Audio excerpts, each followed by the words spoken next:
Hello everybody and welcome to Storm Reads, and today's your daily reading vlog.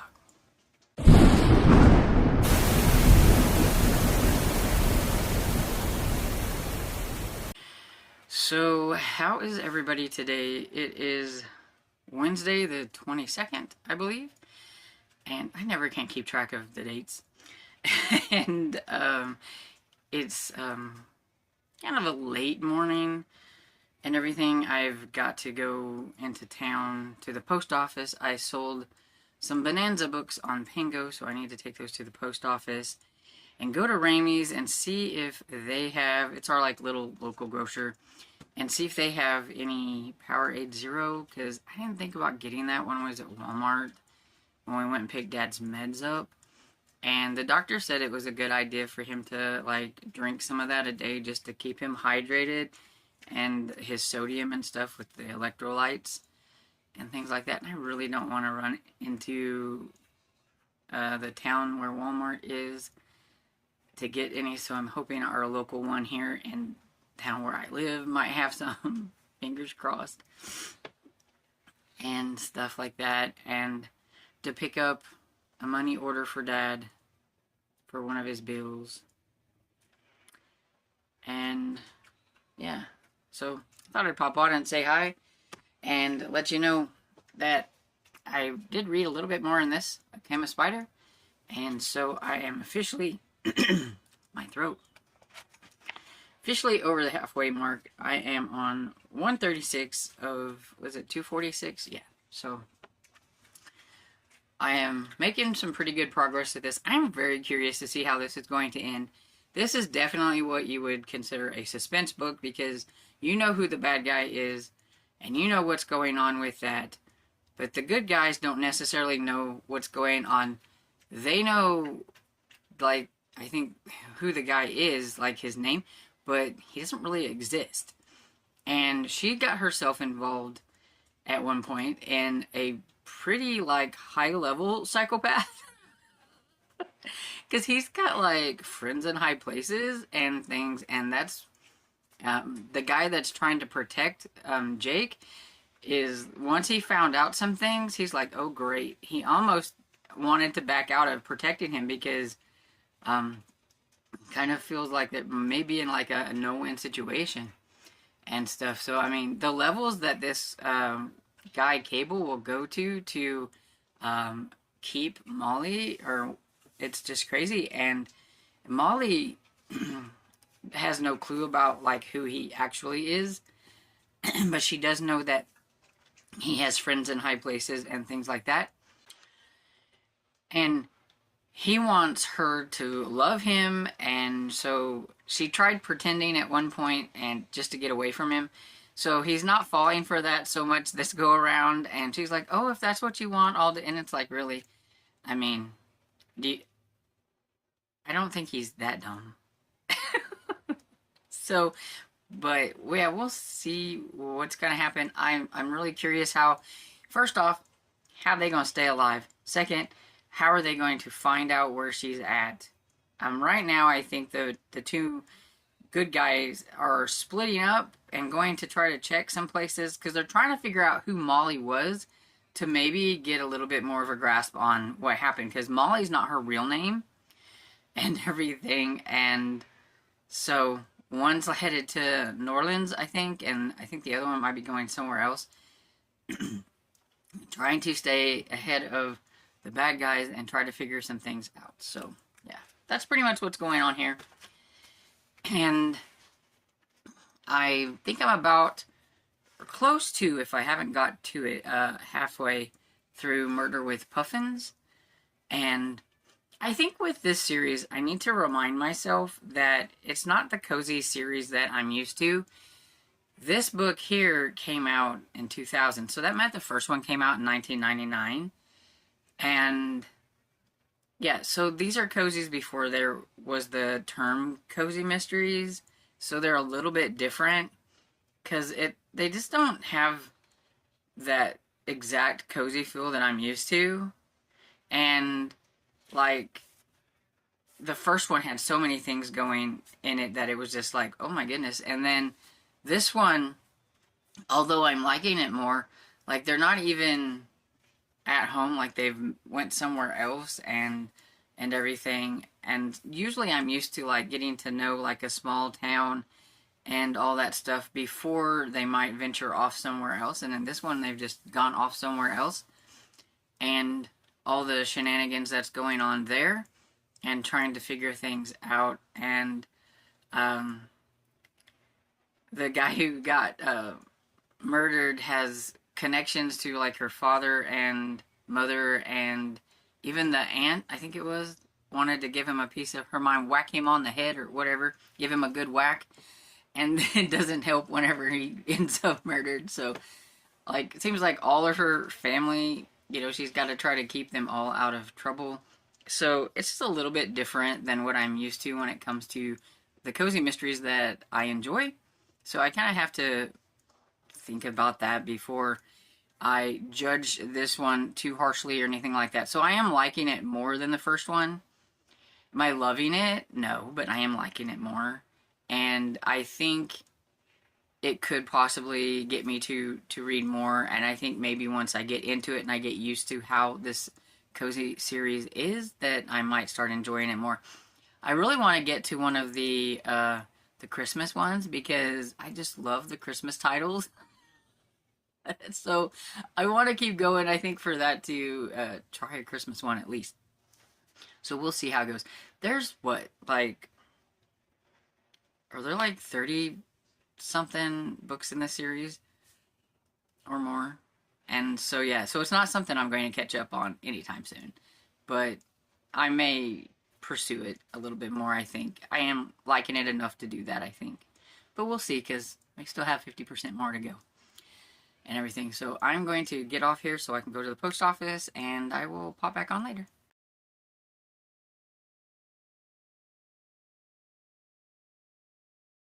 So hey, back for the last clip of the day. Sorry about the like shade here, whatever it is, shadow.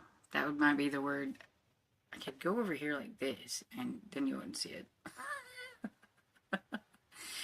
It's filming at night, and it's basically one of the better times right now for me to film.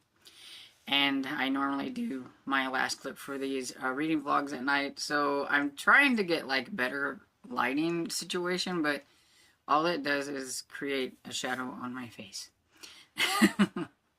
Anyway, didn't read on any of my behind the scenes books yet. I'll probably do that a little bit later.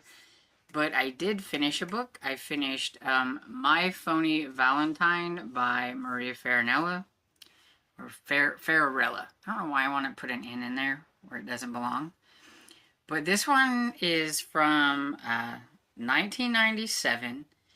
It is from the Love and Laughter line that Harlequin had at one point. And I'm trying to figure out why it's a Love and Laughter book, because I didn't think it was really funny or anything. So, I don't know. I guess I was supposed to laugh and I didn't. I don't know. But this one, I thought it was just okay. I didn't really feel the romance. I didn't really feel any chemistry. I didn't really feel anything between the two characters, I guess, and everything. I was right. It was pretty much just a close proximity type of romance. But even at that, I didn't really feel like they even knew each other well enough to be like, I love you. But so, TJ is pretending to be Teresa, her cousin. I've told you all this before. She's supposed to be meeting with the head of this toy company so that they can do the advertising for the toy company.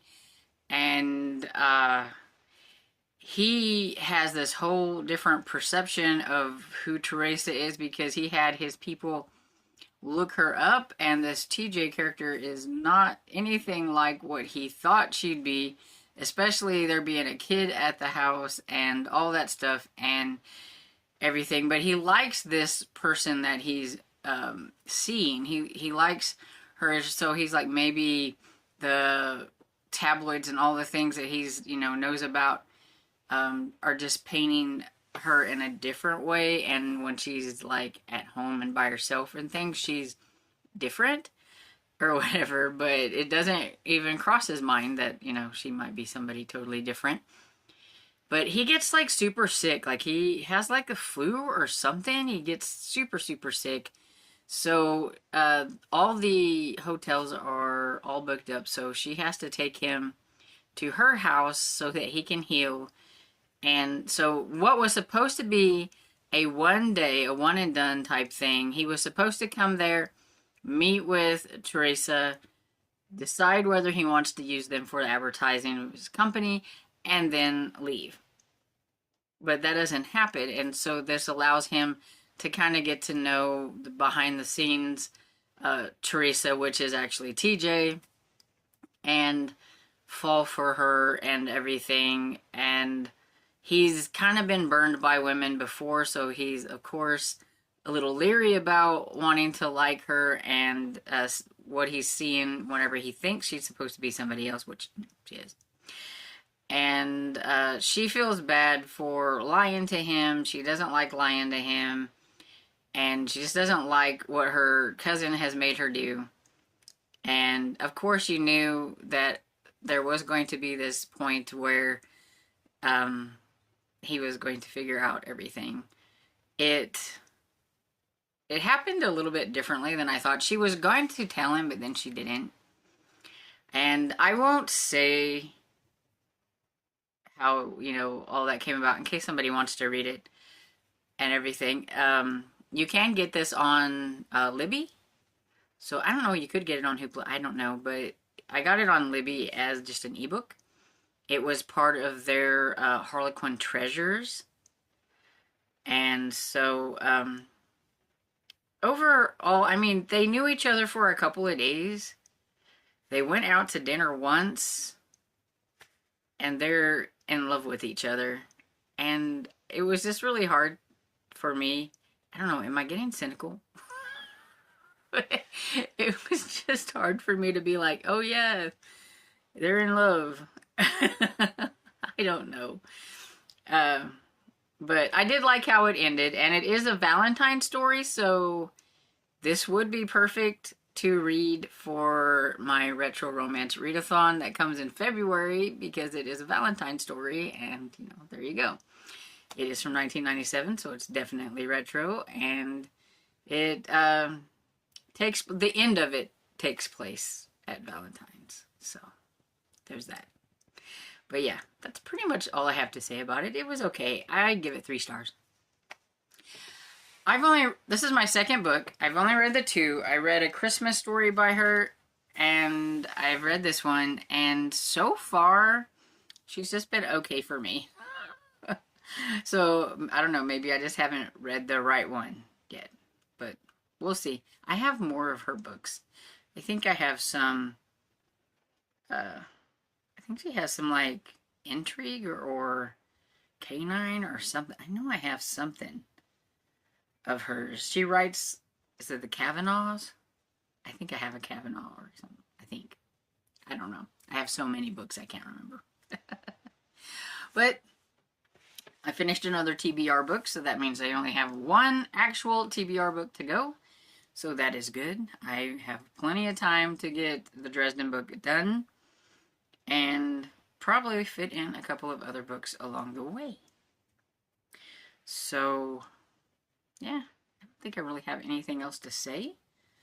I do think, out of my, and I put it back over there, out of my behind the scenes books, as I call them, I do think I want to try to finish Come a Spider before January is over. I think I want to try. So I can at least get one of them done. And it's probably going to be the one that's it's closest to being done. So that's probably what I'll do. Anyway, that's all I have for tonight. And, I don't know, how was your day? Feel free to let me know how your day was. Did you get snow? Is it super cold? It was actually kind of nice today.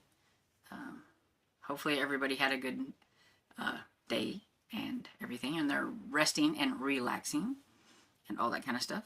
And if you enjoyed this video, please give it a thumbs up and subscribe. And I will see you all in the next video. Bye.